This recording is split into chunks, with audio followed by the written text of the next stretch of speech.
What's a pirate's favorite letter? No, it would be the C. Okay, I had to get that off my chest. What I want to talk about is I'm going to give a brief kind of overview of Maritime History 1A, San Francisco Bay, Monterey Bay locale. And I'm going to lead into a discussion of three particular shipwrecks that I came to know because in my career in state parks, doing many different odd jobs, one of them, my first job when I joined state parks after recovering my life from Caltrans, where I did 11 years hard time, for the highway department. The highway goes through all of the archaeological sites. Saw quite a bit, I might add, but when I joined parks, it was a different animal than working for Caltrans, which was a real bureaucracy with capital B, capital letters all the way through. With parks, I showed up, my first day on the job, I said, what do I do? And they looked at me and said, do what you do. And so that started my illustrious career with state parks, and it's been a wonderful ride. I have been a district cultural resource program manager and tribal liaison. Retired in December after 33.4 years of state service. I started when I was this big. Anyhow, one of the more interesting projects I had was the Franklin Point Historic Shipwreck Cemetery. And I had some familiarity with this particular location, located near Andy Nuevo State Park, actually in Andy Nuevo State Park, just below Pigeon Point Lighthouse. I had some experience with the site because when I was at San Jose State University, struggling as a graduate student, we did some salvage excavation out on the point at Franklin Point when several coffins containing shipwrecked sailor burials emerged from erosion. And so I became involved with the recovery of some of these skeletal remains, not knowing that much later on in my life, I would be the parks archaeologist responsible for the same site, which continued to erode, popping out skeletal remains like Pez from a dispenser. So we had to do something about that. You couldn't very well have, human remains plopping out on the beach. So this story is about a little maritime history, a little background on three shipwrecks, three consecutive wrecks with loss of human life that created the Franklin Point Historic Shipwreck Cemetery. And then I'm going to talk about how we stabilized it, because it was an important historic feature as well as a sanctified place for these people who lost their lives in tragic catastrophes. Three of them really close together, three shipwrecks within 3 years.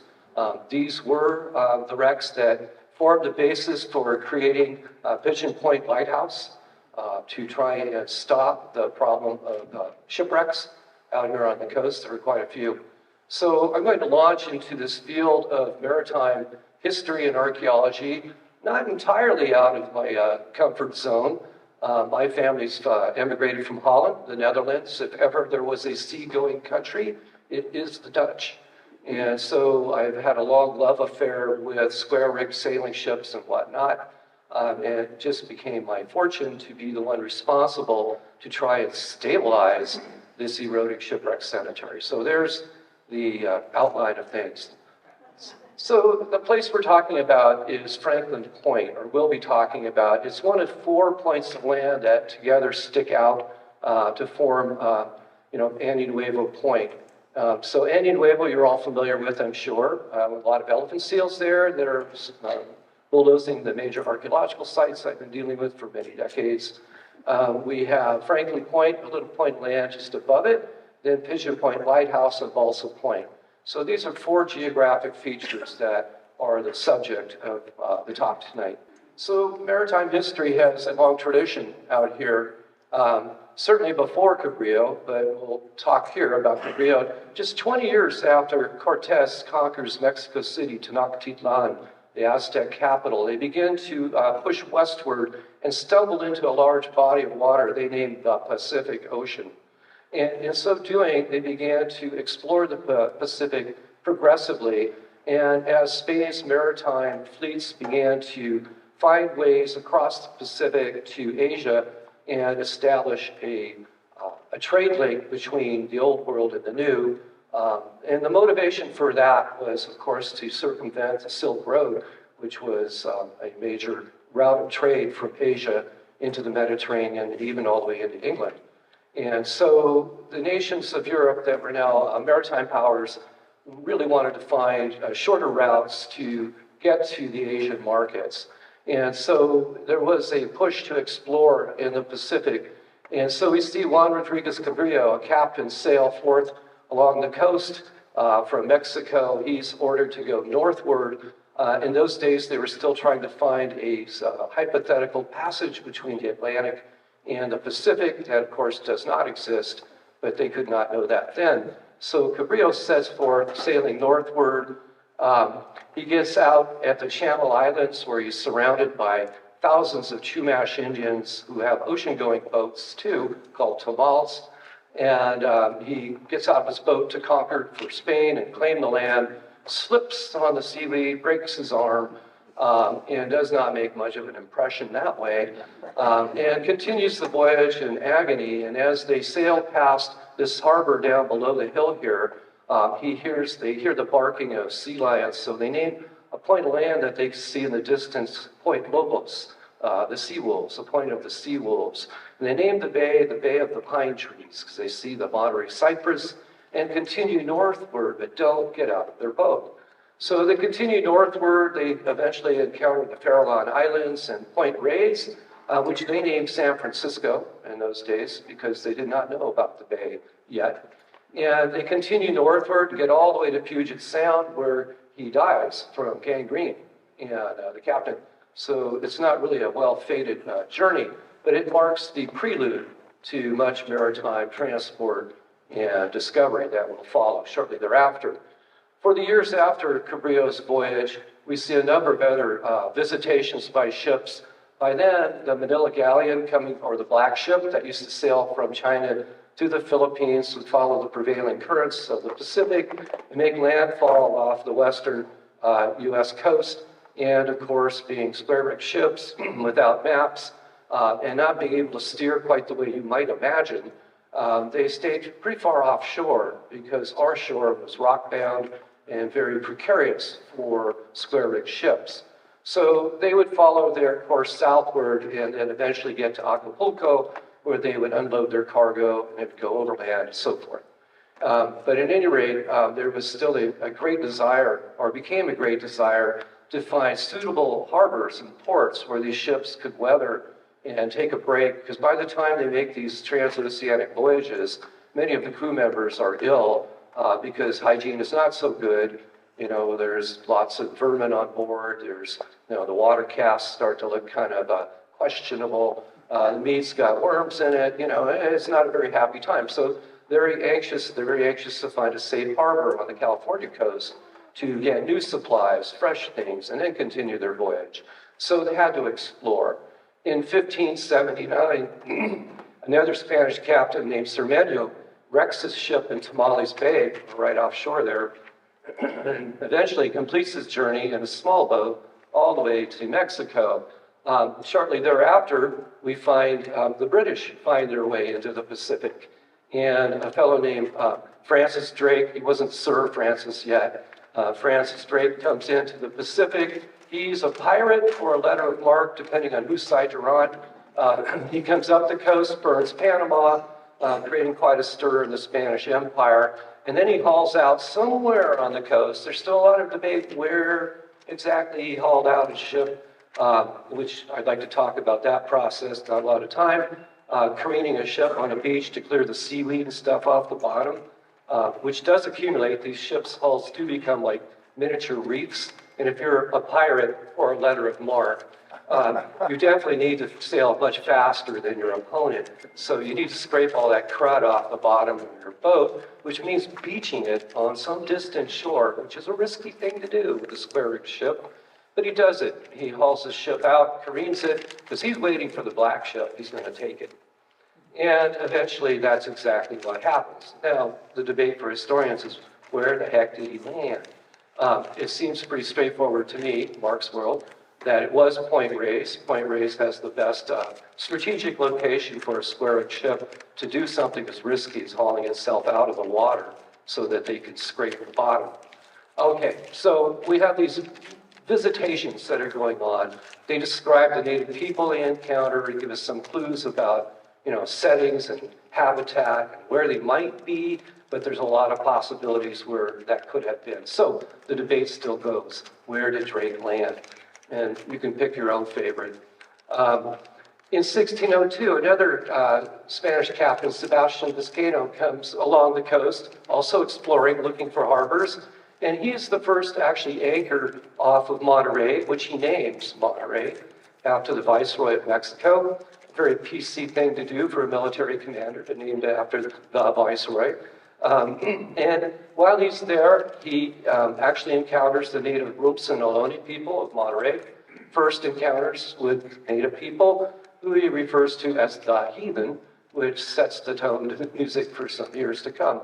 But he describes the people as being very friendly. They feed the ship's crew, and he leaves on December 31st in 1601, sails past a piece of land offshore he names New Year's Point, Nuevo, and thus Nuevo becomes recognized as a landmark to the Spanish Maritime. So while these early explorations were fine and well, the land expeditions to follow up don't happen for another 167 years after Vizcaino. It is that land expedition in 1769 under command of Don Gaspar de Portola, which stumbles into San Francisco Bay. They were actually looking for Vizcaino's Monterey Bay, passed it, didn't recognize it as the fabulous harbor that Vizcaino had trumped it up to be. And so they continue northward and through much hardship stumble into San Francisco Bay. And you think, wow, there's a world-class harbor, right? No, their first impressions as they write in the diary is, well, we must have passed Monterey, now we can go home. And so they look forward to hiking all the way back. Long story short, they do, and then they try again, and they come up to Monterey in the year 1770 and establish the Royal Presidio of Monterey and the first or second of 21 California missions, Mission San Carlos. And so by 1770, we see the advent of colonization of Upper California, and it's a pretty sparse undertaking at that. It takes a long time for the energy to develop to bring enough settlers up here to suppress the Native American cultures. This is one of the more vibrant and populous areas of North America. So there were quite a number of different tribal communities that the Spaniards encountered. And so I thought I'd better start with that history because the native people are the original mariners here. They did ply across San Francisco Bay in tule balsa boats. They wove them out of tule reeds, which are buoyant, much like the people of Peru still do in the highlands of Peru. Egyptians made tule boats. Many different cultures around the world learned to bind tule stalks together and trust their lives on those. And what you're looking at here is an 1816 watercolor made by a Frenchman named Louis Charette, who was on a voyage of exploration in the Pacific. Before they had Kodachrome cameras and whatnot, they had watercolor artists on board, and Louis Charette was one. So you're looking at Fort Point at San Francisco, and if you look way on top of the hill, there is a fort, a little rectangle with a flag flying. And so you can see that the native people are paddling around here in this image. What I find particularly cool about this picture is these are not artifacts that preserve in the ground for archaeologists to find. So pictures like this give us some insight on aspects of culture we might not otherwise know. So, and what you see here are these double-bladed kayak paddles. Very fascinating. I suspect that the paddles are pointed so they can push them in the bay mud and moor, because launching on San Francisco Bay is somewhat of a challenge. There used to be 425 monumental shell mounds around the Bay Area. Monumental because some were as big as football fields, 60 feet high. And people call them shell mounds, but in reality, they're created structures, not just dietary debris being cast out and accumulating like Super Bowl Sunday and, the pistachio pile by the TV tray. No, these are structures that are built by people And I'm now writing about this because I've sort of connected the dots and realized these are ports. All of these mouths are where tidal flow is. Even some of the inland mouths are along creeks that have tidal flow. And if you're launching in a boat, particularly a kayak-like boat like this, tidal flow is important to get you in and out in the bay. At the time Europeans come, this area was very heavily populated. These are tribal territories, not villages. Each one of these tribes had a territory of about 10 by 10 square miles. They had leadership, they had many different languages and dialects. It's an extremely complex culture region. And so from this map, you get an idea that it was a cosmopolitan landscape, much like today. You can put today's names of cities and towns in place of these, and you see the overlay of cultures through time. So these people depended on the water and the oceans for various resources and for transportation of goods. When you see that map with all those tribes, you get a pretty good idea. There's a pretty populous area around the bay. And one of the things populations need is material goods and foods, support, supplies. And so I realize now that it is these tule boats that are providing those resources for a market economy. The people had shell bead money, so they had materials for exchange. We do find a lot of exotic materials around the bay, obsidians from far, far away. So we do know that people are trading over distant areas. And we get some very interesting insights from the Spanish visitors to the bay. One of my favorites is the diary of Father Santa Maria, who comes aboard the San Carlos in 1775. They entered San Francisco Bay and become the first ship to enter the bay. This is a year before Mission San Francisco Dolores is built. So they come sailing in and they anchor off Ghirardelli Square, where they're greeted by a number of native people who paddle out in boats. They later move their boat to Ayala Cove at Angel Island, which is where this picture is. Excuse me. Where, I love this quote, he talks about being visited by an entourage of local tribal authority as the tribal headmen paddle up on their boats. They came in 2 balsas, numbered about 8 in all. One of them, who doubtless came to the bow of his boat for the purpose, began to make a long speech, giving us to understand that it was the headman of the rancheria who came, and that he was at our service, so they think. This visit was not a casual one, for all of them appear to have got themselves up, each as best as he could, for a festive occasion. So you see this really beautiful kind of expression of first contacts going on. Later he writes about the native people coming on board the ship, totally amazed at, of all things, the ropes. Some of these ropes are as thick as a man's thigh, anchor ropes and such. These are people who are very cordage knowledgeable. They depend a lot on fibers and cordage. So they make their nets out of dog bane, they tie their boats together with braided tule reeds and so forth. So when they see the ropes on these ships, they're pretty amazed by that. But what really blows their mind is the ship's bell. They couldn't stop ringing it. Drove the captain kind of nuts. And we get other accounts about boat building. And so I'm collecting these various accounts because I now realize that boats on the bay are huge. Archaeologists have missed, the boat. Because when we look at the complexity of the archaeology of the bay, we now need to include the boat as a component because they're moving all kinds of material, people, ideas, things across the water.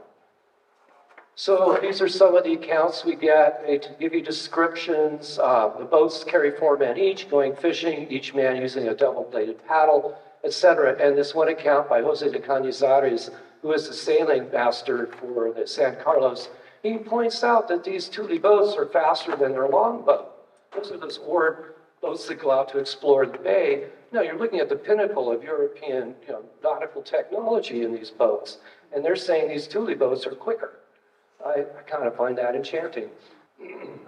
And so we read a little bit more about that. I'm kind of getting a little romantic here about tule boats because I'm going to write about them, so it's my topic here. I'm intruding on the other subject. But they give us interesting accounts, including things like they had stone anchors. They had nets. They go fishing with dip nets.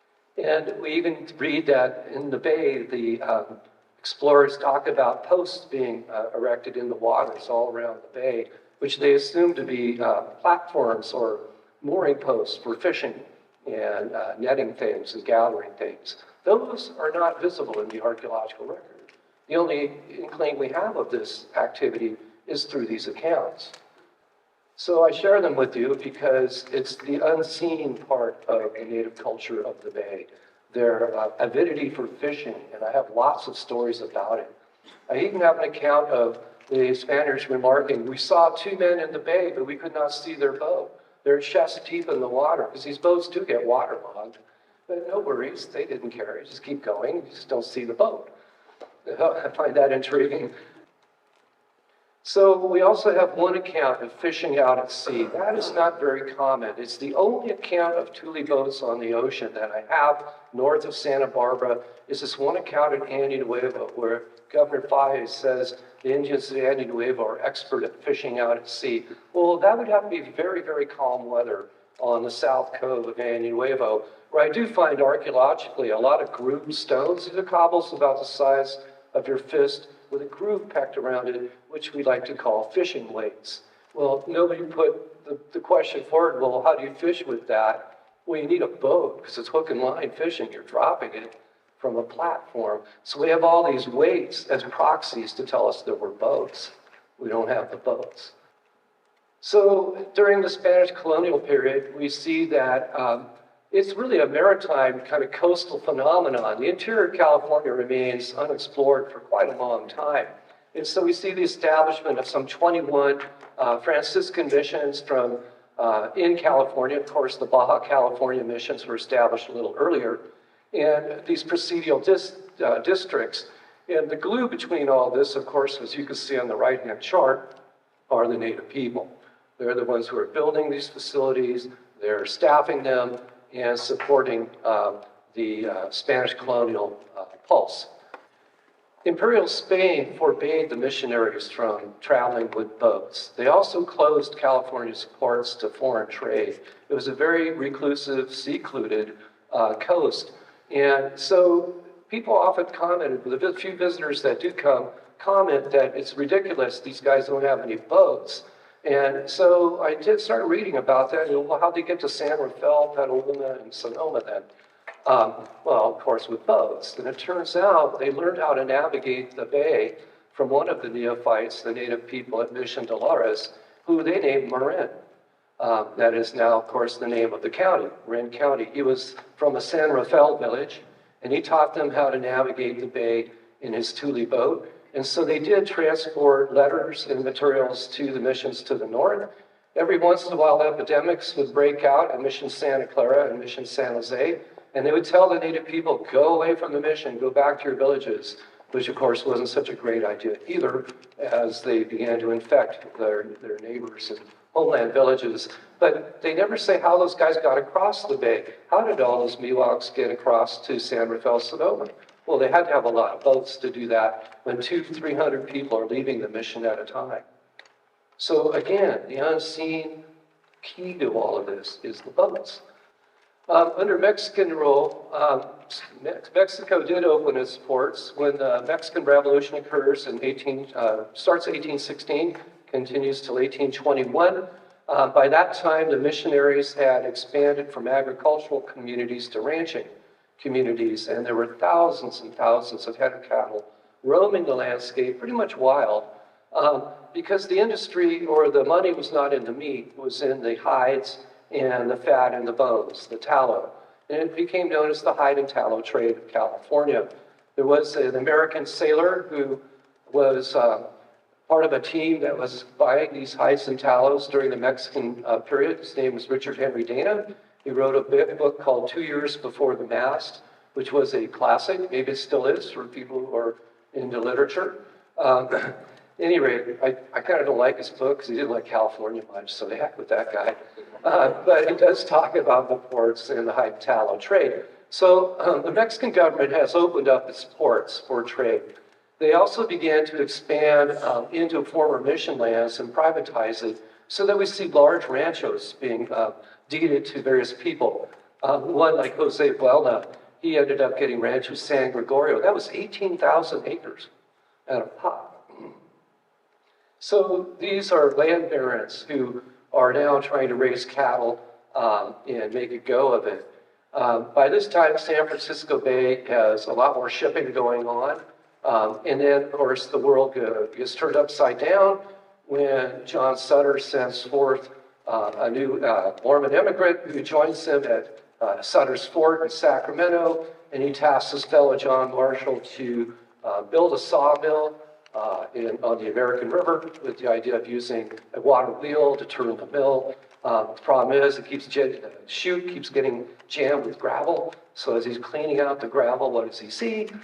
A big chunk of gold. And, you know, what would you do if you found a big chunk of gold? You might kind of keep it, you know, kind of hushed.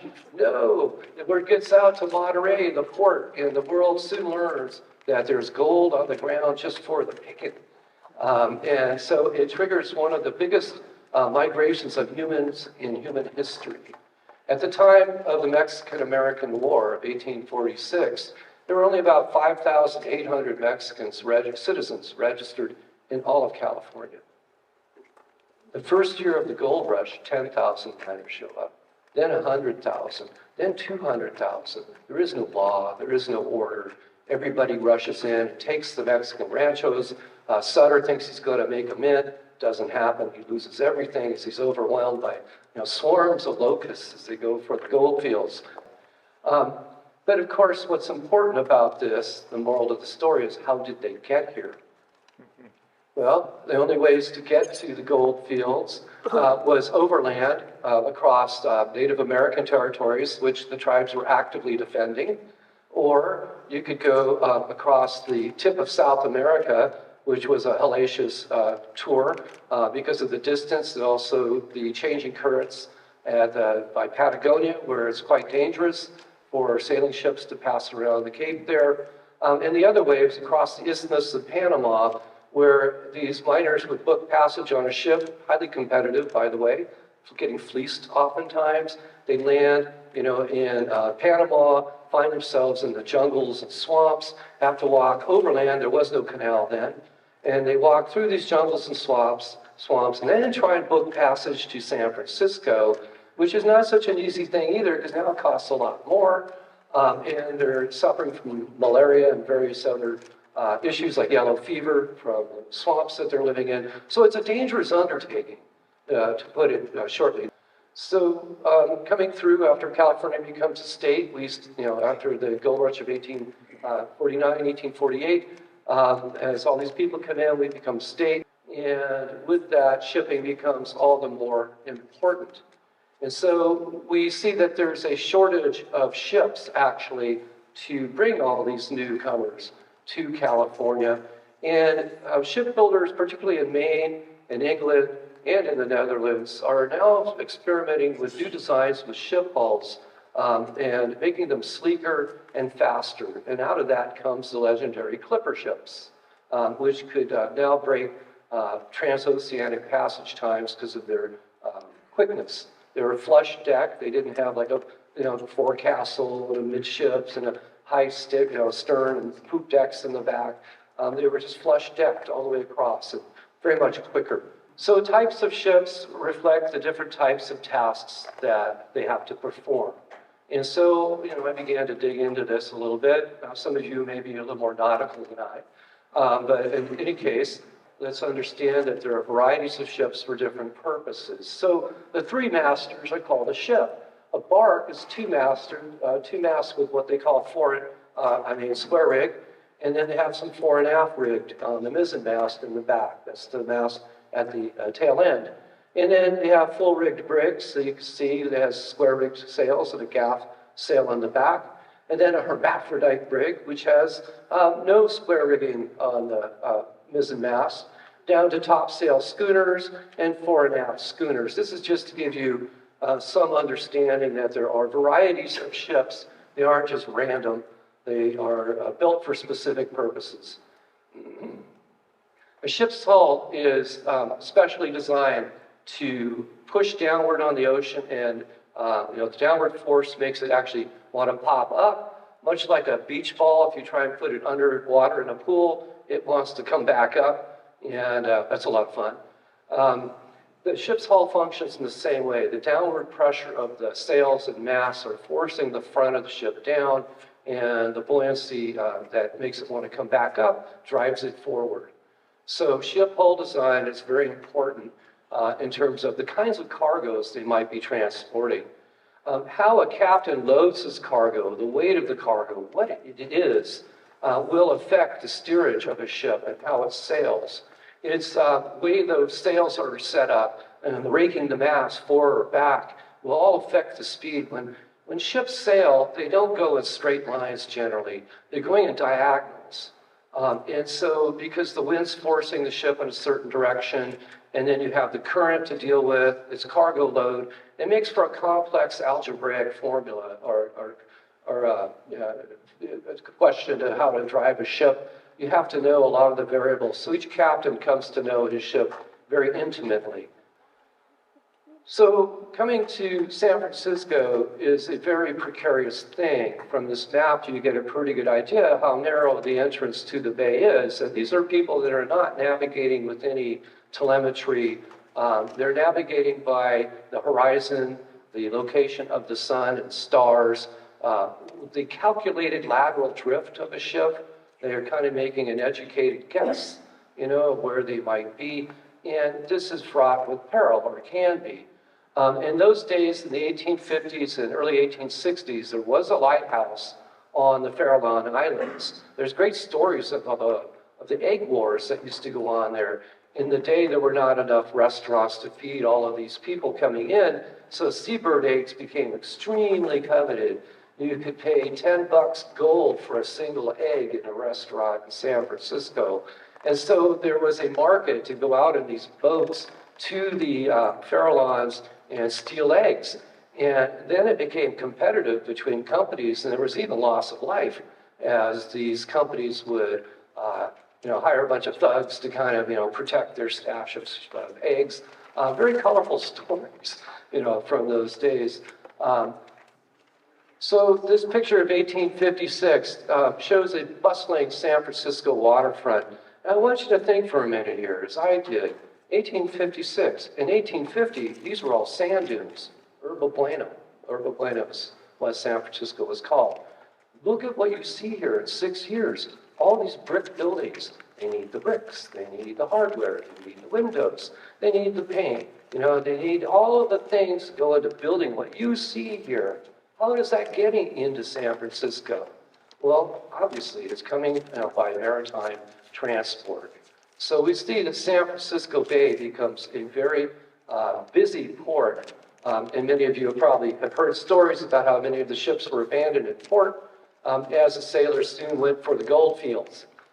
It soon became quite a problem as these ships were kind of like a giant parking lot jam. They became the hotels and restaurants. Fires would break out, wipe out dozens of ships at a time. Right under Market Street, whenever they excavate for subsurface work in downtown San Francisco, they often find the remnants of these sailing ships as they sunk in place. That happened when they built the BART subway there. They hit quite a few of them, actually. So ships are also coming into different fashion here for different purposes. In the Santa Cruz Mountains, where you're living right now, in this vicinity, logging became quite the industry, as did the lime kiln industry. To put all those bricks together, you needed mortar. To get mortar, you needed the lime. And so lime kilns were founded as early as 1854. The first lime kilns here are the Samuel Adams lime kilns at Wilder Ranch State Park, which still stand. After a while, Santa Cruz County produced 62% of the state's lime mix, up until 1904, when two things happened to kill that industry. One is they began to run out of trees, because each oven took 8 cords of redwood every 3 days to fire it. So they soon cut all the trees for fueling these kilns. The other thing that killed it was the invention of cement. And you see the Davenport cement plant was still functioning until quite recently. So the lime kiln industry collapses, but the loggers needed to get their products out. And so board feet were transported on these lumber schooners, like you see down below. Henry Cowell, who became one of the magnates who monopolized a lot of the lime kiln industry, soon built wharfs, including Santa Cruz Municipal Wharf, to send his ships to a place called Candlestick Point in San Francisco. Candlestick Point, so named because these ships would light up. Lime is like phosphorus. It's very volatile. So they parked the ships out there and they would burn like candlesticks. And then we see some pretty creative maritime approaches here on the coast too. How to get your market goods to, off the coast here. I like the one on the top. That's actually Tunitas Creek, where we see Gordon's Chute. Now, does that look like a contraption to you? It sure does to me. I keep thinking, what does a load of timber look like when it gets the velocity where it hits the deck? A moving deck. It's going up and down, right? What did that look like? That must have been colorful. Well, it didn't last too long because the sea took it pretty happily, I think. And then below you see another ship in more recent times being loaded at Pigeon Point. We recently did a maritime survey at Pigeon Point, including underwater archaeology there. And you can still see many of the iron hooks and posts from these kinds of contraptions that were laid out there to transport materials. This is at Wilder Ranch, and you're looking at what we call dog hole ports. A dog hole port was a little tiny alcove like this, and on these rocks you can still see cement stanchions and posts for putting cables on to tie off boats and such. During Prohibition days, these became favorite alleyways to move, well, you guess it, spirits, illegal spirits to the consumer. And so we see many of these dog-hole ports line the California coast as well. So at Nuevo State Park, where I became focused on the Franklin Point Shipwreck Cemetery, I soon learned there were quite a number of shipwrecks out there. And the three of particular concern to us here are the Koya, the Hellespont, and the Sir John Franklin. All three of those vessels led to loss of life. And you can see they racked pretty close together in terms of years and time. So what is going on here? Well, what we find is that these ships were trying to reach San Francisco Bay. The Sir John Franklin had left from Maine. It was an American clipper and had sailed all the way to Rio de Janeiro, where they encountered in the harbor another American ship called the John Pinnell that the harbor master deemed unworthy for sailing. It was unsafe. So they transferred the cargo of the Pinnell onto the Sir John Franklin, which took it around the Cape down south, South America, and into the open Pacific. That is a long voyage. And what it was carrying largely was a load of pianos and whiskey for San Francisco. And so as they were heading up the coast, they didn't have too many problems. But as they're approaching San Francisco, they began to take in sail and kind of reduce speed because they can't make their position out. They're in an opaque fog, and in the fog they can't make out the horizon line, so they're not really sure exactly how close to shore they are. They can't get a reckoning of their position. And so they get into a place where they can soon hear the breakers, and the ship is doomed at that point. It falls into what sailors call a leeward shore, which I will explain shortly. So this ship wrecks with loss of life, and the point of land where this occurred was thus named Franklin Point, after the ill-fated Arctic explorers of the Sir John Franklin, which had wrecked in those years, was very famous for all the rescue attempts to find the Sir John Franklin. And it was only recently found a few years ago, as reported by National Geographic, and underwater in the far North Arctic. So this ship wrecks and takes 12 men with them, including a young sailor named Edward Church. Edward Church was 16 years old. And when he died, his mother was so bereaved that she commissioned the placement of a headstone out on the sandy point, which stood there until about the 1960s when it was finally stolen and disappeared. But for sailors, these are not called tombstones, they're called cenotaphs. for those of you who like technology and nomenclature like that. And so Edward was buried there after his voyage, along with 10 other sailors who lost their lives. When these ships wrecked, the local ranchers rushed down to the beach to recover as many of the bodies as they could and to provide support for the survivors who were suffering from hypothermia from their exposure in the water and were damaged in the water. Several of them were provided shelter at what later became known as Cascade Ranch near Nuevo.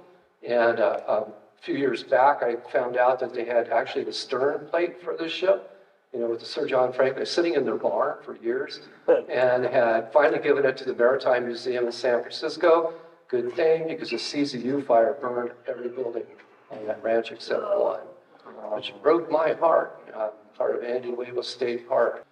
Within 22 months, we see another wreck. A British ship called the Koya had been sailing from Australia, and it had been outfitted as a collier, so it was carrying loads of coal for San Francisco. It too got involved with a poor position where they couldn't make their landfall because of the difficulty in seeing the horizon and the sun.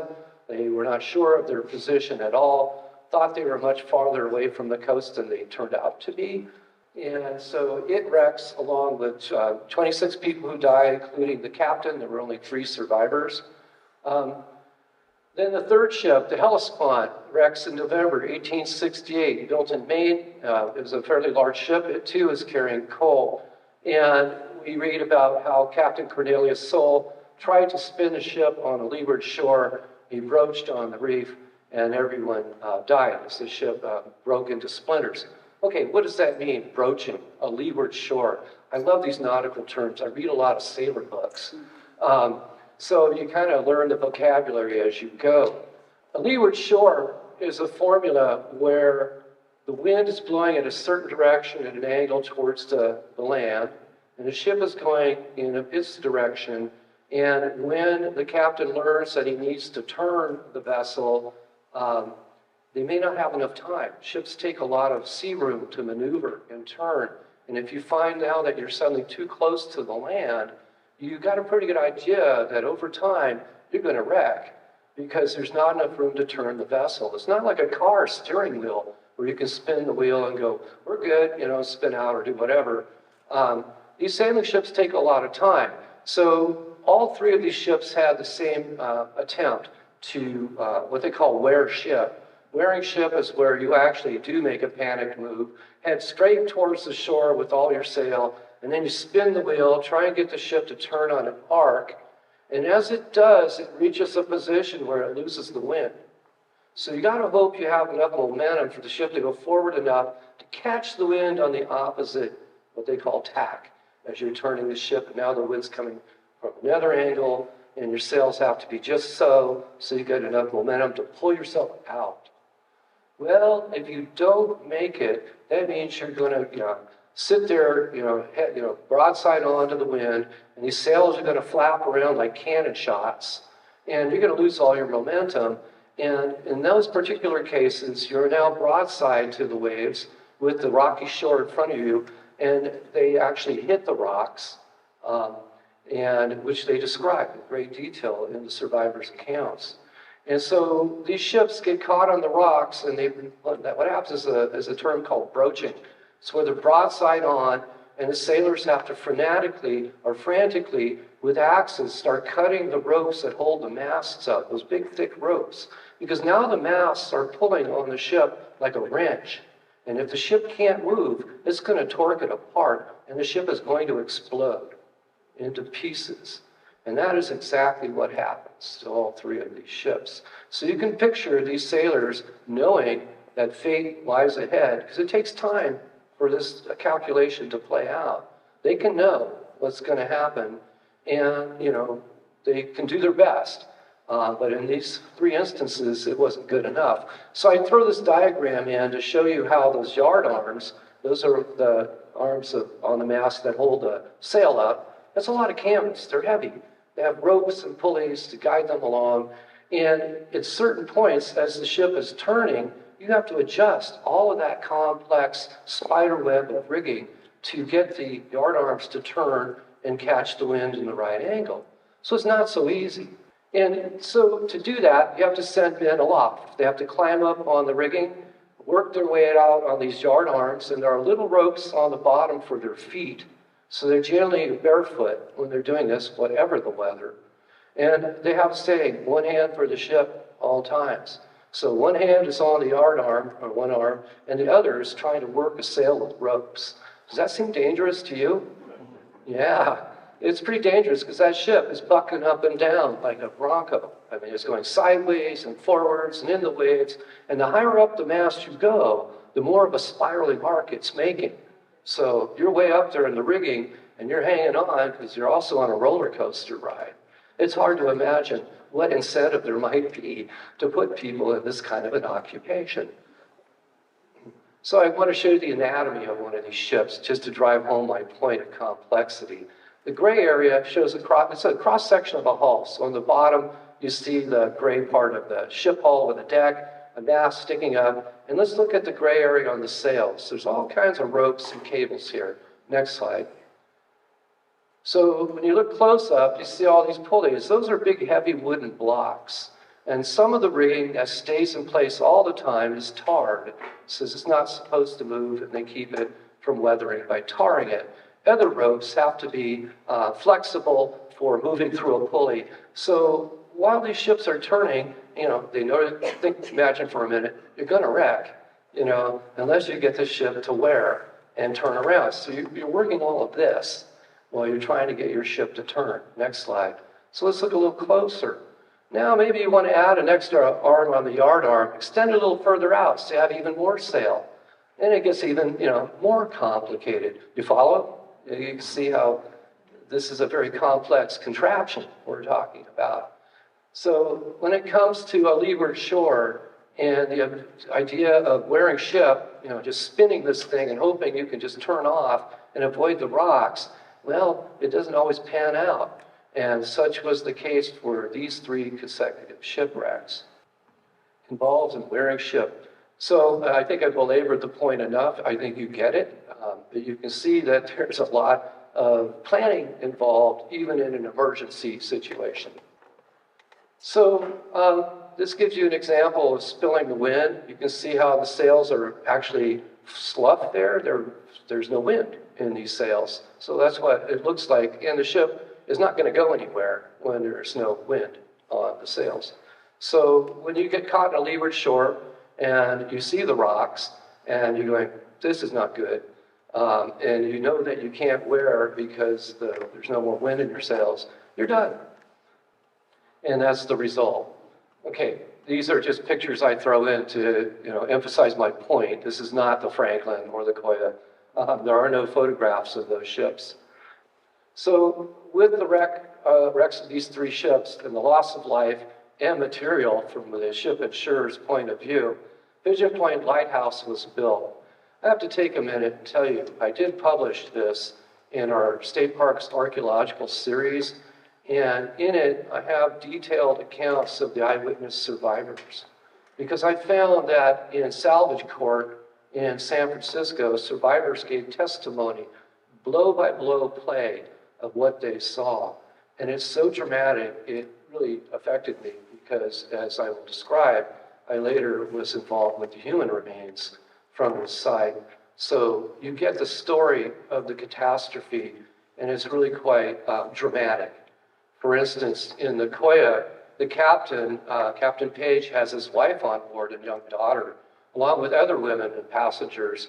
And sailing ships used to have two kind of classes in the hierarchy on board ship. You had passengers who were either steerage passengers, the ones who were economically challenged, they would be below deck. Like in Titanic, when you saw the immigrants down below deck, those are steerage passengers. They don't have much money. And then you have the regular paying passengers who might get a cabin on the deck. And then you have two classes of sailors too. You have the foremast hands and the after hands. The foremast hands are the crew. The aft, of course, are where the officers are. And so you see there is a hierarchy in the sailors' world as well. And so I bring this up because in the wrecks, there are individuals we can never know their names because the rosters of the passengers and crew are not 100%. They list the people who mattered, and the people who did not have name or special status are forgotten. So Pigeon Point Lighthouse was built in 1871. In my publication, if I wanted to keep you here for a later time, I would read from the eyewitness accounts. It's very dramatic. There's an account of the women of the Koya being in the middle of the ship, clustered around the mast, and a wave breaking right amongst them, leaving only one, Captain Page's wife. And she's busy crying out for the loss of her child. The ship starts to tilt sideways before it explodes. She's sliding down the deck. The captain throws a rope to his wife. She can't get it, and they watch her drown right before their eyes. And so these accounts are very moving and very detailed. With the Hellespont, they talk about the captain coming up in the wreckage, and where one of the crewmen is saying, "Well, Captain, I guess we were closer than you thought."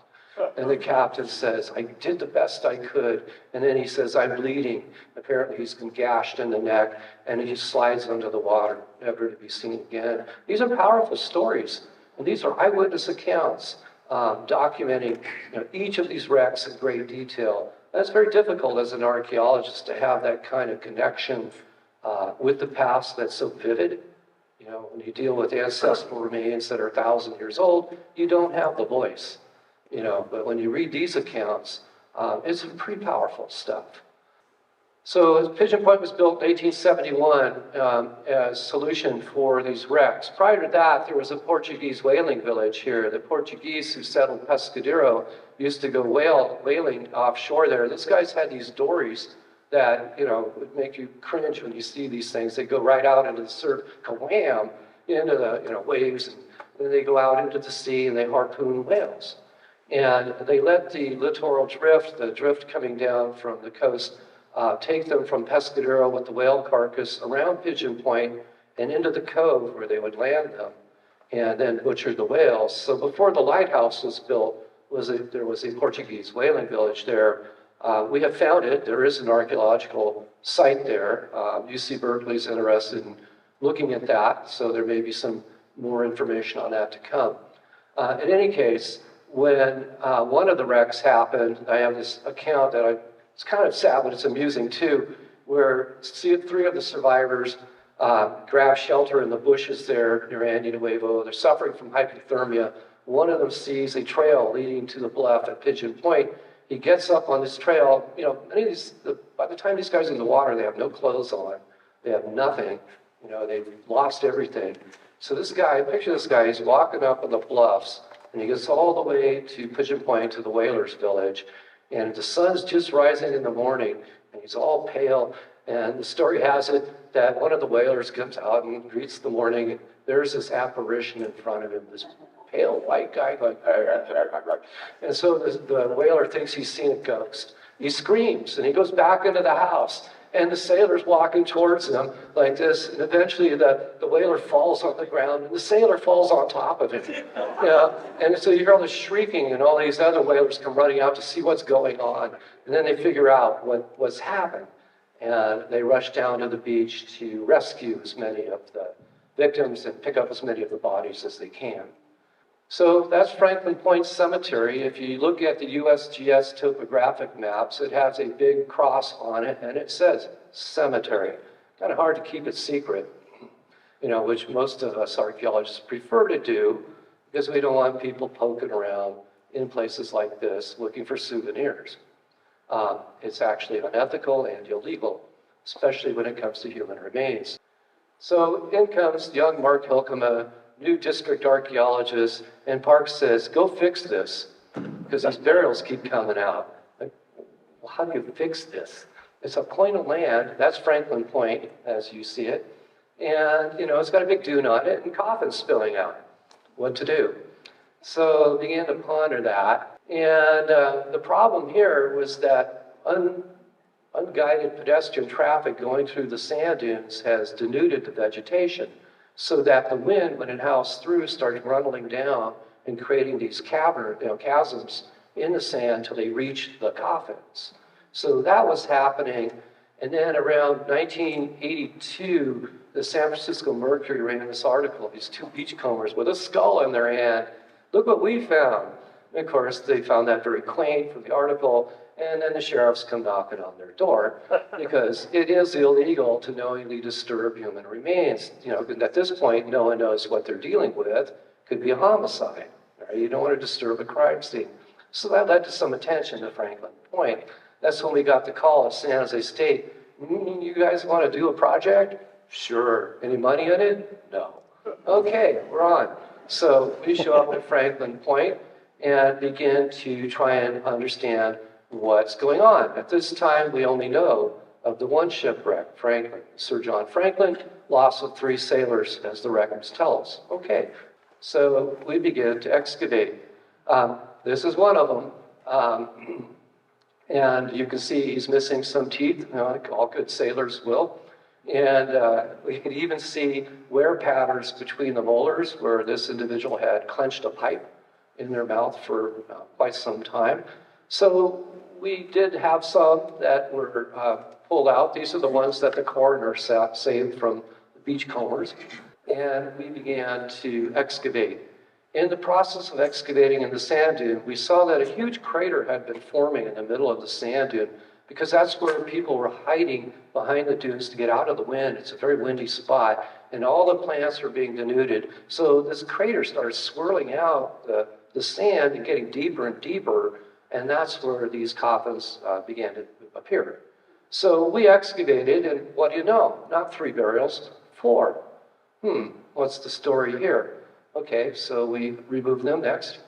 And this is what we saw. You're looking at a redwood board about a 1/4 inch thick, which I found rather remarkable because by this time, these are the first mills along Gases Creek.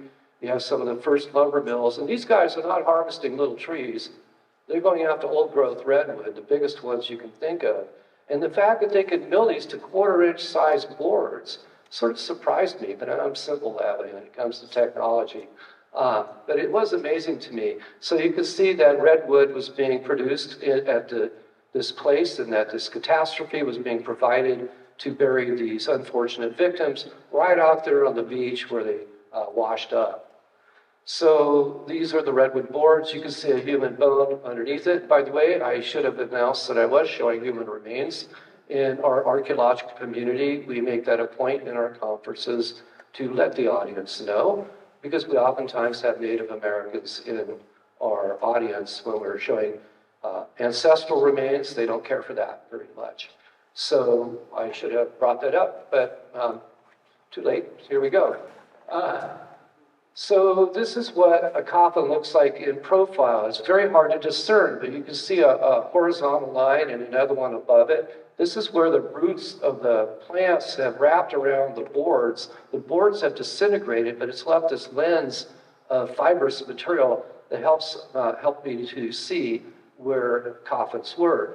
And the upshot to this is that we began to see more coffins than just the 3 and then 4 individuals we had first found. We also began to find material like square nails that were used to hammer the coffins together.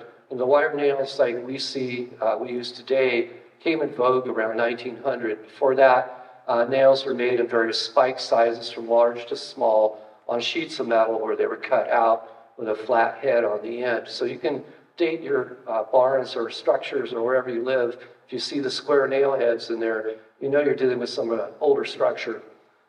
So this is a coffin after the lid had been removed, and it's very hard to do a clean excavation in this environment because the wind is howling. So as soon as you make an exposure, the wind's blowing the sand right back in. And of course, as professionals, we do want to get photographs and measurements in place. And so it was quite challenging to work out there in the exposed environment. One must imagine what it was like to bury the people out in the day too. Bone preservation was pretty good, except where the bones were touching the redwood. The redwood is acidic, and it did decompose the bones where contact was made. We also found remnants of fiber around these individuals. Many of them had been buried in canvas shrouds. Very little of the canvas preserved, but we were able to get some of those samples along with the grommets. But overall, these people did not have any material goods with them. They were washed in the sea. They basically stripped their clothes off to give them a better chance in the water because they generally wore heavy wool clothes and whatnot. This particular individual has created a lot of interest because if you'll notice where the feet are, this person's buried face down. Later, in the process of analysis of the skeletal remains, because as a spoiler, we ended up with 8 over time, with 3 and then 4 from San Jose State when we worked there, and then in the 90s, other individuals came out, and then when I got on board, we had another 2, for a total of 8 skeletal remains from the site. So we did sponsor forensic studies. That was part of my quest to what to do, here. I decided what we ought to do is gather up these skeletal remains from the different institutions where they had been curated, which I found to be a little disrespectful, because I do work very closely with tribal people who have strong affinity with their ancestral remains, and I thought we ought to as well. Our morals and ethics should prevail, as well as our scientific pursuits. And so my interest then was to gather up these skeletal remains from the archives that had them and to sponsor full forensic studies to look at what life at sea might have been like for these individuals, and then gather them up and rebury them on site, put them back. So we did, and in so doing, I contacted quite a number of forensic specialists to estimate age, height, health, and so forth, and look for pathologies on various individuals, what was their life like. We did a test called laser ablation. That's where you can take a section of tooth and take it in a cross section, and this is way over my head, but I'll tell you the outcome. The outcome is that you can tell where people are from by their homeland waters, which build mineral deposits in your teeth, and they're mappable by the geography of the world. So this individual's skull, which was very, very damaged, when these people were in the surf, they're in the surf with a lot of cargo floating around and ramming each other and crashing together. This woman, it turned out to be a woman, her head was severely deformed from damage in the sea. So we did have teeth, and we were able to find out that she was from Africa. So we had an African woman who had booked passage, or what? We don't know who she was. But we know that she was buried shoulder to shoulder, coffin to coffin, with 3 other sailors, but she was buried face down. So we're still trying to look into what that might mean. In Africa, there are customs amongst some tribes where drowning victims would be buried near the rivers if they were drowned there face down. In southern plantations, I started looking at African American graves, with the plantations, slaves. And there is one account of a woman being buried face down there too, where she was accused of witchcraft. So what might this mean here? We don't know. Was she part of the crew and was disrespectfully buried face down by the rescuers who came and then decided to put her there that way? We don't know. We don't know whether she was a servant to maybe the captain's wife, or some of the other passengers on board ship. She's unknown, and it's created quite a bit of interest, particularly in the African American community, which sees one of their own in this scenario. So that's a powerful thing too, when you talk to people like I am now, and you see the interest people have as it affects each individual in their own way. We also had a problem with ongoing exposure as people were hiking right through coffins. That is a coffin. Maybe you can see the corner of it in the sand dune there. The coffin had blown out and the human remains were spread all over the trail area. People don't always know what they're walking on. This was not a good situation for state parks. This was unethical and needed to be stopped right now. So what to do? There's another coffin being exposed. There's also a prehistoric site here that's intrusive into. So we found Native American material also associated with this location. And you can see the exposure going on here of 2 individuals. This now makes burial 5 and 6. So much for the Franklin. We began to realize, oh heck, when I started doing my homework, there were two other wrecks, the Koya and Hellespont, which I'd mentioned already, but we did not know until we started finding more individuals. Next slide. When they were exposed, most of the bones were in fairly good condition, but they had very, very few objects with them. The cloth I've mentioned, sailcloth, we were able to type it, look at the weave, and we had fabric specialists actually take a look at it and write a report on what they saw. We did find a couple of rubber buttons. I guess they're Bakelite. You know what Bakelite is? It's kind of an early form of plastic. But very, very few objects were found. An iron ring next to the one, which was probably a grommet, probably a part of a sail that had the burial had been wrapped in. And in one case, we found a pocket knife, and the blade was extended, although snapped off. And as I was reading my report again before I came over here tonight, just so I get my facts straight, I had overlooked one of the eyewitness accounts, which talks about one of the sailors desperately cutting the lashings on some of the lifeboats on deck. And as he's cutting the lashings, he's probably using something like a pocket knife. Those boats get swept away and destroyed before they can succeed, so no one gets a lifeboat. So looking at the forensics, I mentioned we used laser ablation to look at the homelands of these individuals. We knew from the ship's record a number of the sailors were Danish and Norwegian. There were a few Americans, some Australians on board, and apparently an African woman too. Of the 8 individuals, 2 appeared to be female and 6 were males. We were able to see on the male differential wear on their bones. When you're hauling on a rope all the time, it creates stronger muscle attachments to your bone. The bone responds by growing thicker points of contact. So we can see differential wear on different bodies from how they worked at sea. We also found something rather amazing out. We did stabilization studies on the bone, which will give you an idea of diet, maritime versus terrestrial. In the process, we found that the bones were loaded with extremely high amounts of lead, toxic levels of lead. And we began to realize this is shortly after the advent of welded cans or tinned goods. And on board ship, the ability to store foods in tin cans was probably very, very desirable. But what they did not know was that the solder they were using to seal the cans was lead-based. So they're consuming lethal amounts of lead in the process. So that was sort of interesting, looking at the lives of mariners of the day, right? You know, you hear about Mad Captain Jack or something. You know, maybe it's the lead. Just saying. But overall, to our surprise, these people were really healthy. I guess we were expecting something more, from the age, pestilence and, poor hygiene or something. But we were surprised at how healthy these individuals actually were. They were very in good health until they died, although one person had a hip ailment that probably caused them to limp as they walked. So we were able to get some personality about their lives, but we still could not tell who was who. So living life at sea is labor intensive.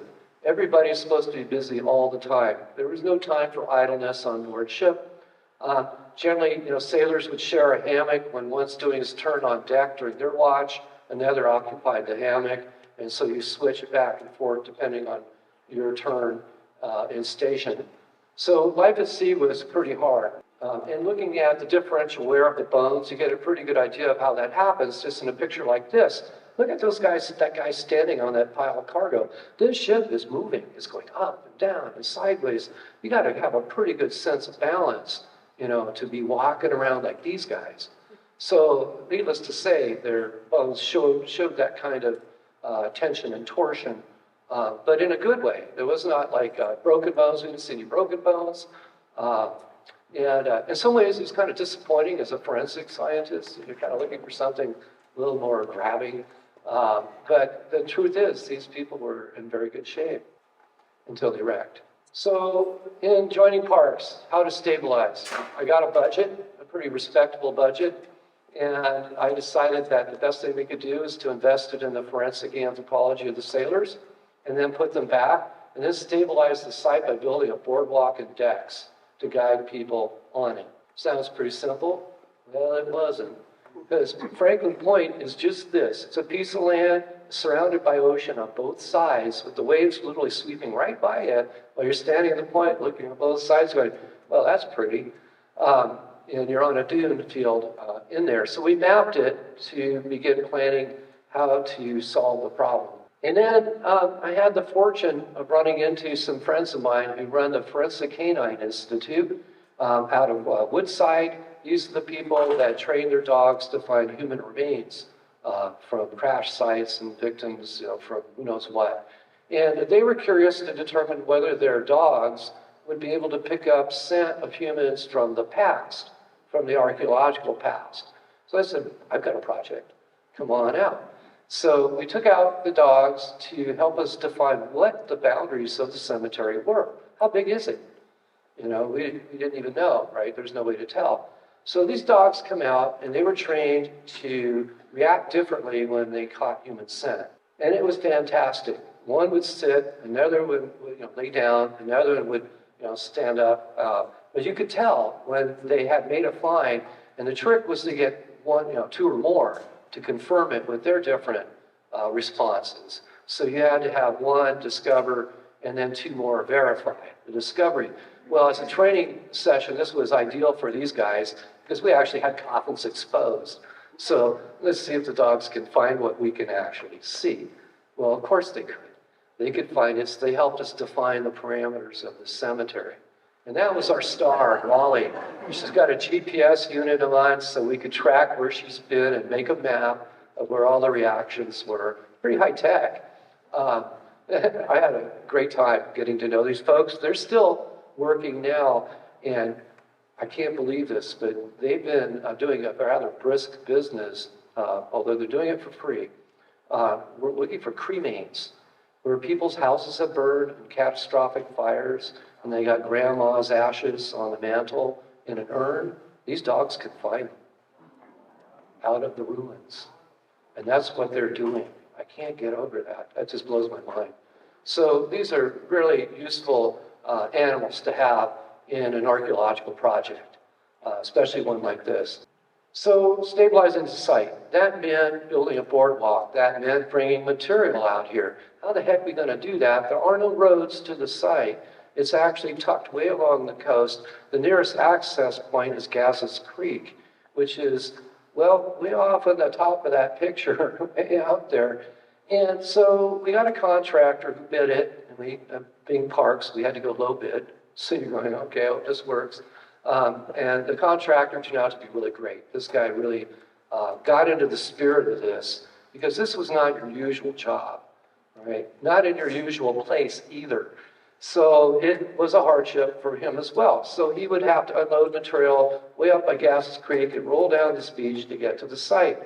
And so he begins to excavate a trail route. And yes, we did go through permits. Our natural resource people were very keen to make sure that we didn't disturb endangered species of plants. We actually set aside the plants from the trail grading so that we could replant them later. Because again, the goal is to stabilize this dune, not denude it and further enhance its erosion. So we did that and began to create a place for the reburials. Okay, these are stories that don't end up in my publication. I had to go to Sacramento to pick up the skeletal remains from our forensic lab, where we finally gathered them all together and did our studies. Day came to rebury them on the site. So I pick them up in my pickup truck. I'm driving down the road with 8 skeletal remains of sailors in the back of my truck. And I go, it's Halloween day. I get pulled over, No, officer, there's nothing in these boxes. And so another story is, when I needed help, I needed labor to help me do this work. And so I talked to the ranch foreman at Cascade Ranch, who I knew, and he had some farm laborers who were willing to come out and help me work, do the reburial. So I drive down Highway 1, and there's these 2 guys kind of standing by the side of the road, and these must be them. So I pick them up. They don't speak any English. And in fact, they were from Oaxaca. They might have been Mixtec Indians. So they didn't speak much Spanish either. And of course, I don't speak any Spanish, so this was colorful. So we got them out there. We're on the beach. I give them each a box to carry. So we have to hike these guys out to their reburial location. I've got my parks uniform on with all the logo gear on it. And I'm thinking, well, these guys probably want to know what we're trying to do. So I look at them and go, Los Marineros Históricos. And they're like, what? So I lift off the lid, and there's a skull looking back, and you just see these eyes go wide open like that. And all of a sudden I go, that was stupido, because, what are they thinking? Is this a government cover-up? They got these boxes of skeletal remains, and I got my uniform on. What the heck is going on? And eventually they got it, so all's well that ends well. But it was a magic moment just to see those eyes go wide open. Like, whoa, what have I gotten into? Dead men tell no tales. So, at any rate, this is the process of reinterment going on. And so we had to excavate a place where the burials had come out of. And so I hate to tell you, but your whole skeleton will fit in an archive box.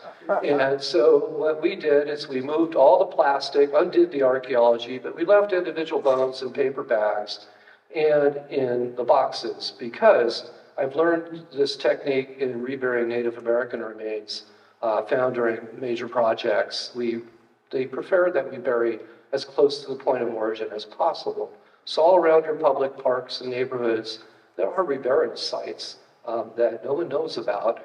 I tend to put them down deep, like 10 feet, so they don't get disturbed again. In this particular case, we could not go 10 feet. But what I'm saying here is that you can put these boxes in the ground, still keep an individual, as an individual, a discrete burial, and these boxes will dissolve in time. That paper goes away, and the burial remains in place. So that's a way to put people back and keep them there. The next step was to cover it with hardware cloth or screen to keep the rodents from also, happily digging up bones and bringing them to the surface. One of the greatest scientific allies for archaeologists are ground squirrels, because they kick out what they don't like in the ground and they tell you what's below, whether it be chipped stone or human remains. So we punched T-posts down to kind of secure all that, and then we backfilled it. And all of this is going out on this windy point where there's really very difficult to access. And we began to build this trail. Way off the background, you see a tree line of eucalyptus. That's Costanoa Lodge, for those of you who are looking for a reference point. But it's all just volunteer trails out there, so you have to make some effort, to find it. So the contractor was doing a great job. We made the boards cantilevered because we knew the dune was on a move, and so that the trail could flex with the dunes over time. Guy did a great job, and then I warned him, stay on schedule, because if you don't, come to winter storms, that beach drops 10 foot every year as the sand flushes out, and you're left with a moonscape. Oh, sure, no problem. You know how that goes, right? Then suddenly he didn't show for a while. And here we are busily creating a deck and boardwalk. And then the storm came and we had a problem. Vandals started throwing our timber into the sea, and all of this had to be paid for because I had to calculate all of this. I'm an archaeologist. I don't build boardwalks. I had to figure all this out. So I was very proud that I could. It's a do-it-yourself project kind of, for the state. And so anyway, the storms came, wiped it out, and now we had a problem. The guy's generator was stuck out there. It was a huge generator. Our timber was now cut off from completion of project. And I did what any good state agent would do and say, you're still under contract. You figure it out. And so what he did is he hired a helicopter from San Jose Airport that flew over the Santa Cruz Mountains and landed at Lada Beach along with the ground crew and helped us complete the project. So this was fun for me because I'm a land-based archaeologist. And here they are in this nice helicopter. I thought, this is my chance to go for a ride. And so I did. And so we began to fly. Notice how the beach is gone now. You can't drive on that. So we got this really nice aerial view of the coast in our project. And as I'm flying along with a big open bay window, kind of cautiously peering over the side. He's looking at me and he goes, "Where should we land?" I mean, you got to be kidding me. You're asking me where you should land? And that's the view. So where should he land? Right? We have 2 decks built at this point. He decides to pick the far one. I go, "You got to be kidding me. You're not going to do that, are you?" Yes, he is. And he did it. There were centimeters to spare on the edge with the surf breaking behind. I thought that was pretty dramatic. This is real archaeology. Archaeology. So in any case, we got the helicopter in and we're able to complete the material transfer and get this thing built. So it gets colorful. And then, of course, we had to get the material out. I like this one. This is not a kind of picture you want to show Cal OSHA. You can see the beam hanging out there. It's like, "Beam me aboard, Scotty." But it made it. And I got these really cool aerial pics. That's really unusual for us archaeologists. This is pre-drone, so a very colorful moment. So we built this boardwalk. The burials are buried under this deck that you see. So we created a deck. The sailors, pardon the euphemism here, they're buried under a deck still. So we created the boardwalk, the 2 decks, observation deck and a viewing deck, one for the burials and one for the public, because the public still wants to go to this point and see what they can see, get in, commune with the ocean. It is a beautiful place, wild as it is. And so we completed this project, and it's a trail to nowhere. It basically is not meant to link point A to point B. It's to stabilize the shipwreck cemetery. I had to get a permit from the Coastal Commission to build this thing. And they were saying, "Well, you have to have a public hearing for this, and we only meet quarterly." Well, my funding was limited. I had a clock on it. And it wasn't going to line up with their public hearing. So I mean, what to do? And I said, "Oh yeah, archaeology is exempt under the Freedom of Information Act.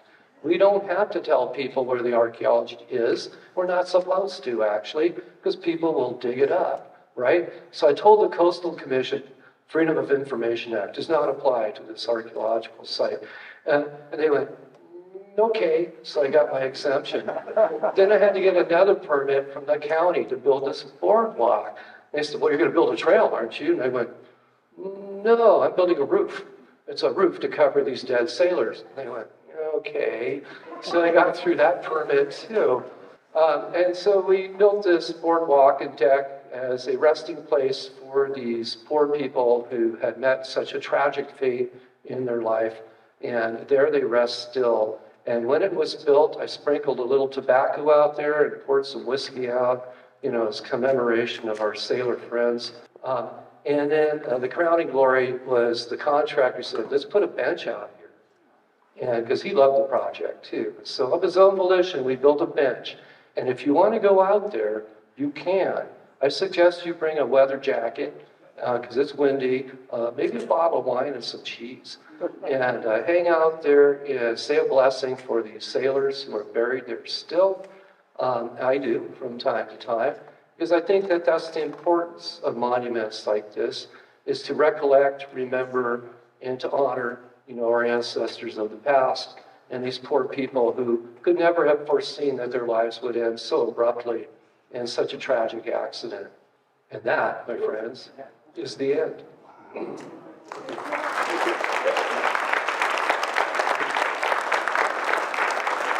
Thank you. The doctor has something to say, and then I'll entertain some questions. I forgot to add that in state parks, we had a publication series for archaeology, which rattled around archaeologists. The public very seldom gets to hear about our discoveries because of the reasons I've already told you, the need to be secret. But one of my buddies in parks, after 30 years that the park series for cultural resources went dormant, revived it. And one of the first issues was work we did at Nuevo. That's a 2-part volume on the prehistory of one of the sites and the lighthouse out there. The Franklin Point Shipwreck Cemetery is one of the volumes too. All of these volumes are free. You can look up California State Parks online, look in the search box for Cultural Resource Division, and when you find that, page, there will be a button for publications. And they are digital, you can get them for free. And that is a great benefit to you, the public. Even though I've retired from parks, I'm still parks blood, and I will be an archaeologist forever. So I'm happy to tell you that these volumes are for you. You paid our salaries through your taxpayer money. We owe something back, and these publications take that form. So everything from Chinatown excavations to shipwreck cemeteries to Native American sites to Chumash canoes to you name it. We have quite a variety of publications. I encourage you to download some of those and enjoy. Any questions? Yes? The house that used to be on the Nuevo Island, do you know? Yeah, the question is about the house on Nuevo Island. It's part of the Coast Guard station that was created also shortly after Pigeon Point Lighthouse was created. So with these maritime wrecks, they created the lighthouse and fog signal on Nuevo Island and created the two-story house there. It's got teak wood in it and clawfoot bathtubs. It's become a reef for wild animals and gone down the tubes. I tried to save it. Park said, no way, it's logistically impossible, would cost millions of dollars, so it's going into what we call decay and falling apart. I've been on the island a couple of times and it ain't pretty. We do have seals going upstairs and laying in the bathtubs. And the teak wood staircase, which came around the horn in the day, is not looking very pretty either. There's piles of guano in there. I'm trying to convince the biologists to cable it together and treat it as an artificial reef, because what's it going to look like when it comes down? A big pile of rubble? That's not going to look pretty for the public. So that is our challenge. It was the Coast Guard station in their house. There is a Fox signal building out there still that UC Santa Cruz uses for their marine biology program. You can go out on a Zodiac, well, with those guys, and it's pretty Jacques Cousteau-like. Foghorn was at Pigeon Point, though. They have one too. Pigeon Point has a foghorn, and so did Daniel. Oh, yeah. Because when the lights don't work in the fog, you got to have a signal. And the Fresnel lens at Pigeon Point is beautiful. It's a huge brass structure with individually fitted glass prisms. We took it down because parts of the lighthouse were starting to fall off and missing the public, but barely. And so we shut it down. It's unsafe, and it's a $16 million retrofit for an agency that's typically very poor. So it's a work in progress. They took the lens out. It is now in the Fox Signal building, which is a museum. I encourage you to go to Pigeon Point and reflect on the maritime history there. Next question. You answered my question. Oh, thank you. When they were going to let us come into the tower. It is a work in progress. The funding is now in place, I'm happy to say. It's going to take a long time because it's what we call iron sig. That's where they had metal railings embedded in the brick, which is now corroded from the sea air. So it's not such an easy fix. In fact, portions of it may not open for many years. The lower portion with the offices below will be open soon. So it's like I say, a work in progress. Question? Two questions. Did you manage to find the approximate age of the sailors that you buried? Question was, did we find the approximate age? And the answer is yes. Ironically, I've worked with a lot of forensic anthropologists in my career, have found a lot of human remains, and those guys are usually pretty good. But the more scientists you stack up on a project, the more diversity of opinion you get. And it drove me nuts. Finally, when I wrote the report, I put a concordance table. Who said what about what age for who? Because there was some mixed results. But yes, we did get fairly accurate readings, but not all of them jived. There were different techniques for looking at sex of the individual, bone pathology, bone thickness, different techniques. And so sometimes it can be fairly subjective, but other times a little more apparent. Your pelvic girdle also speaks to your gender. And we found out the ages ranged from 16, Edward Church. We did not find him. He's still out there, I assume. Who was probably one of the younger and then up to about 55-year-old four-mast hands and such. So quite a range of ages amongst the 8 individuals we had, 2 females, 6 males. Second question. Do you know, could you find out if the old Thule rafts were caulked? The question is, were Thule rafts caulked? And no. They were buoyant unto themselves until they became saturated. I know a little about it because in 1978, 5 hippies, including myself, built one, a big one, and we sailed it through San Francisco Bay and lived. And so I can speak a little authoritatively about Thule balsa boats. It took 6 days. We pulled it out every night on the transit to let it dry and then make it buoyant again. And one of the things we learned that the native people already knew was don't go in a straight line through the bay because wind, current, and tide doesn't work that way. We learned that the hard way and basically broke our backs paddling this thing. And that's why I believe the shell mounds or the earth mounds were located where they were, because they became ports of call as they zigzagged around, places where events could be hosted, wealth displays could go on, tribal society, exchange of goods, and that's what I'm trying to write about now. So I think that's a much bigger, more complex picture than we have of the Bay Area cultures up till now. Question in the back. I was going to ask you about those mounds. They're quite tall. If the object was to get the Thule boats out without slogging through the mud and stuff like that, why were they so tall? Well, not all of them are tall. Some were big, like the Emeryville shell mound, which was destroyed by the Bay Bridge when it was built, was about 60 feet high. There you're looking at something truly monumental. So many of them are shorter and smaller. Many of the sites that we thought were destroyed are appearing now as redevelopment occurs. Turns out the weight of the mounds on the bay shore shoved them down. So as we redevelop and thinking, oh, they're gone, nope, they're still there, but they're just the basal portions of these mounds. If any of you kayakers here, I'm kind of a late learner with kayaking, kayak in Elkhorn Slough and places like that. You look at the embankment, and it's pretty muddy. And you're thinking, well, you're not going to launch on that. You need a surface. So when I looked at the locations of these mounded places, it was clear that some of them are inland now, like at Coyote Hills, East Bay Regional Parks, there are 4 mounds left. They're kind of inland in the marshes. But that's because the bay has changed. It's silted up from hydraulic mining from all the gold rush mining. And so the bay has changed from what it used to be. At any rate, monumental mounds, thank you for asking, because that's really dear to my heart. When I used to teach about the origins of world civilizations, you start talking about pyramid building people, the Mayans and the Aztecs, the ziggurats in Iraq, Iran, the pyramids, of course. Well, most people don't realize that those are higher level cultures that grew from earlier cultures, successions.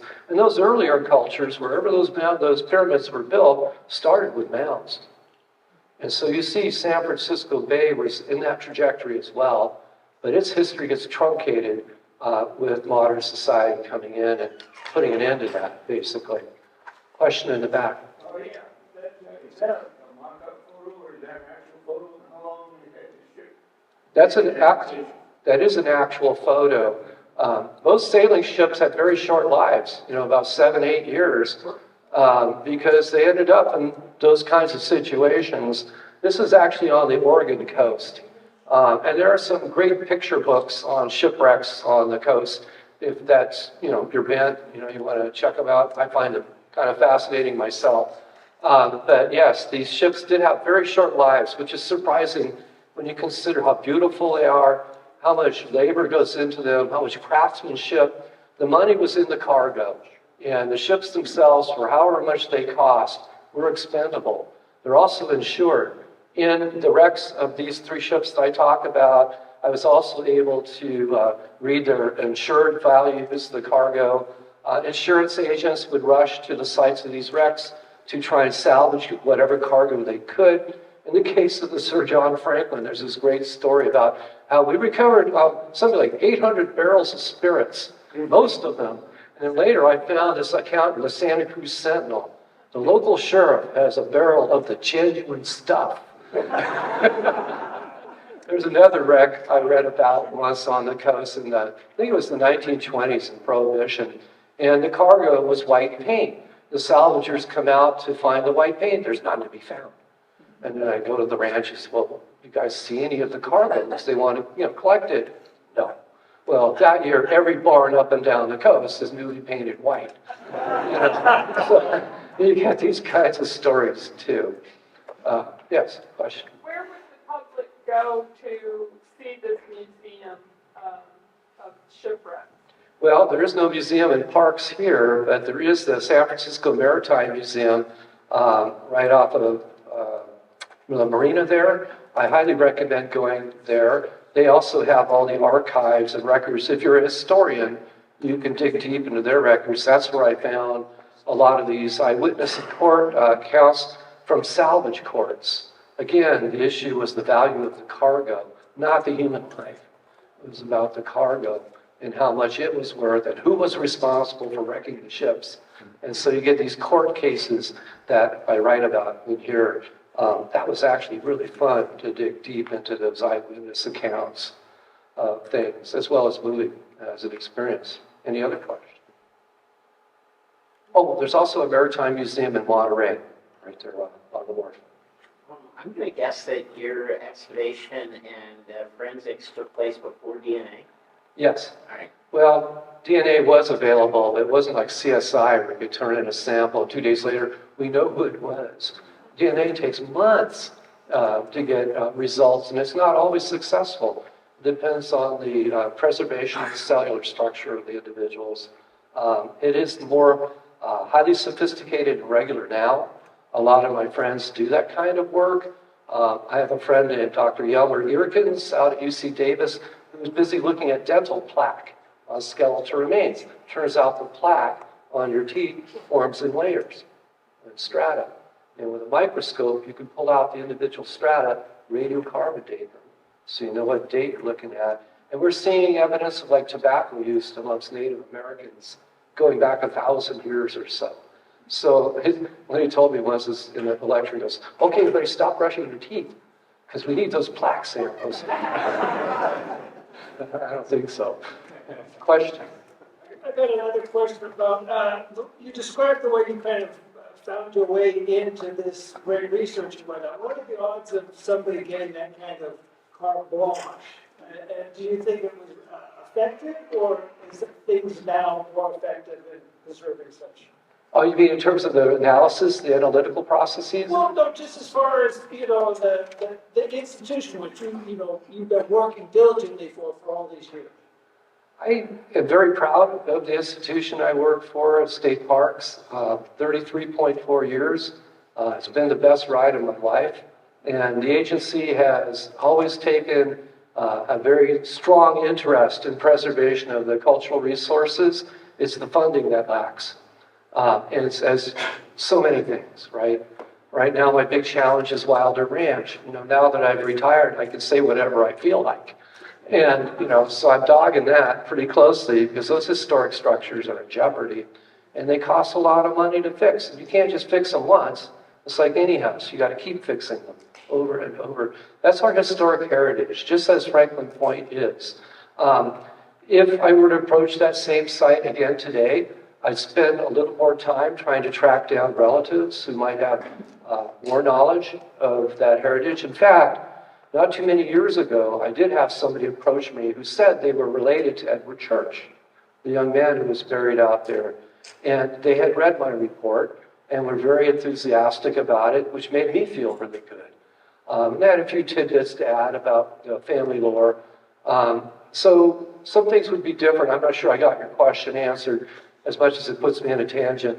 But like what you mentioned of the DNA, that would be a lot more available to us now to try and seek out who these individuals were, who that African woman was. We'd like to know more about her because her story is something to be told. One of the victims was a school teacher we know from Petaluma who'd gone on a world cruise. And here she'd come back after her world cruise and just within sight of land dies in this wreck. These are stories that are better than fiction, really. So anyway, I'm on a ramble about that, but it is a moving experience to work with human remains. A lot of my tribal friends don't understand that when we excavate, we're this close to what we're excavating, and you can't help but have some empathy to the individual you're working on. I've worked on many hundreds of Native American burials that are encountered in the wake of a bulldozer. Look at Silicon Valley. What do you think? And all these buildings are built, roads, things come up. And we're the ones who go out into the battlefield and have to recover amongst the heavy equipment and graders and all of that. And with the tribal folks in partnership, I've put all of the individuals I've worked with back in the ground. Some of my colleagues don't appreciate that because there is a part of our field that believes science predominates over ethic. And I've switched that to the other side, where ethics dominate over science. And so it becomes important for the living to respect ancestral remains, be they Native American or Norwegian sailors wrecked on the Sir John Franklin. You know, I did what I thought was ethical and important. If we had kept those remains for research today, we would learn more. There would be more to learn. But where do you put the lid on, with that? So I did what I thought was right, and I'm proud of it. And I encourage any of you to find your way out to Franklin Point, get a map. Because the beach comes and goes, but you can't reach this point, the trail to nowhere. That's really a route, for these sailors. And find your way there and show some respect and honor the individuals who helped us become a country as we are. So by being a route, you did not need permits. That's right, evidently. Well, yeah, you got a point. I know where you're going with that too. You need a permit for that too. I don't think they really wanted to deal with it in some ways. I just think they wanted to. It got me through, and that's what counted, because there was no second round of funding on this. It was a one-shot deal. Helicopter ride was a bonus. All right, let's call it a night, and thanks for having me, and ask me back. I'll tell you the story.